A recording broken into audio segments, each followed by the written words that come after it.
पाँच परगे बाबा बगिया लगावें। बगिया में बैठे रखवारे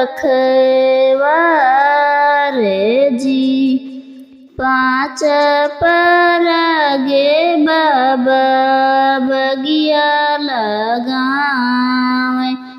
बगिया में बैठे रखवारे जी।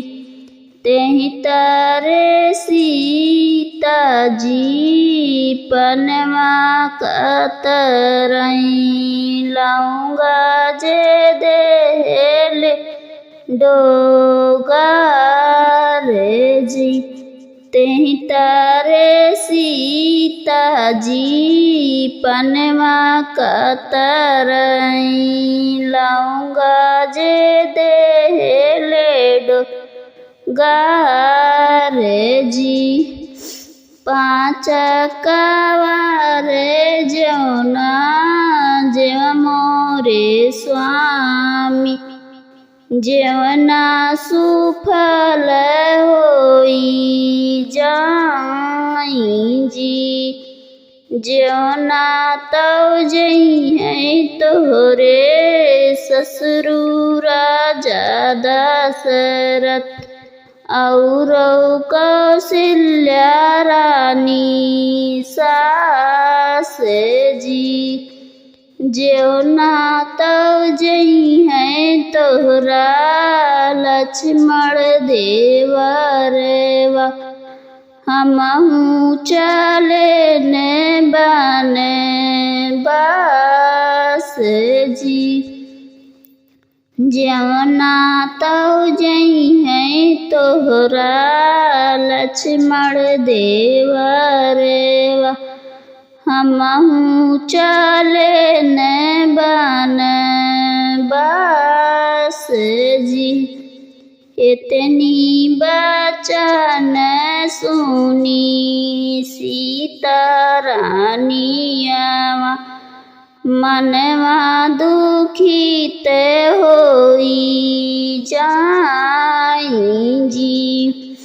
जेवना तव जइहै हमरे ससुरु राजा दशरथ।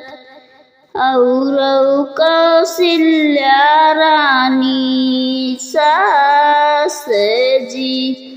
जेवना तव जइहै हमरे लक्ष्मण देवरवा। तूहू जे चला बने बास जी। जेवना तव जइहै हमरे लक्ष्मण देवरवा। तूहू जे चला बने बास जी। लाल पियर प्रभु कबहू ना पाहिने। गोदिया में लेगा देले जी। लाल पियर प्रभु कबहू ना पाहिने। गोदिया में देले नागा देले जी।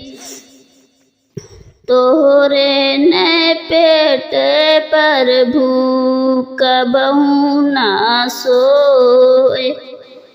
तूहू जे चला बने बास जी।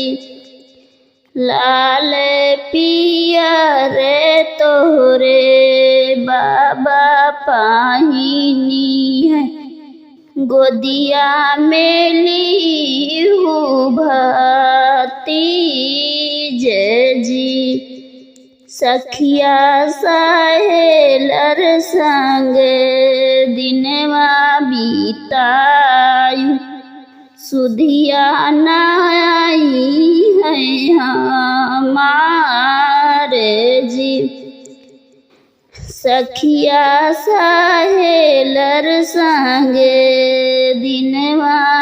बीतायु सुधिया नाई है हमारे जी। इतनी बचाने पर भुआ गवाही बोल जब राहे बारी कुंवारी जी।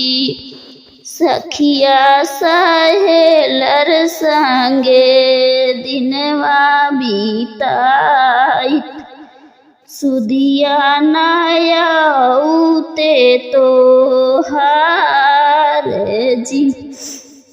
सखिया सहेलर संगे दिनवा बीताई सुधिया नायाउते तो हार जी। रहते बापैया घरे खेलते भामारे सुधिया नायाउते तो हार जी। रहते बापैया घरे खेलते भामारे सुधिया नायाउते तो हार जी। सुधिया नायाउते तो